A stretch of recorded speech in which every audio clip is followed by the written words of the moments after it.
चुटकी वाजवून भूतबाधा दूर करतो, गुप्तधन मिळवून देतो, करणी काढतो अशी बतावणी करून लोकांना भुलवणारा बाबा हा सनी भोसले नावाचा व्यक्ती असल्याचं स्पष्ट झालंय।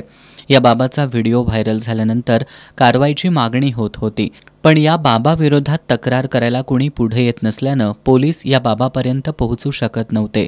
अखेर उत्तरेश्वर पेठेतील गणेश काटकर यांनी या बाबाविरोधात पोलिसात तक्रार दाखल केली आहे। चुटकी बाबानं नोकरी मिळवून देतो, विवाह जुळवून देतो अशी हमी देत काटकर यांच्याकडून 45,000 रुपये घेऊन त्यांची फसवणूक केल्याच्या तक्रारीवरून करवीर पोलिसांनी चुटकी बाबा सनी भोसले विरोधात गुन्हा दाखल केलाय। पोलिसांनी त्याच्या क्रांतिसिंह नाना पाटील नगरातील दरबारावर छापा टाकला। तिथं पोलिसांना गंडे, दोरे, अंगारे, धुपारे, काळ्या बाहुल्या, कवटी असं साहित्य सापडलंय। मात्र हा बाबा पोलिसांना सापडलेला नाही।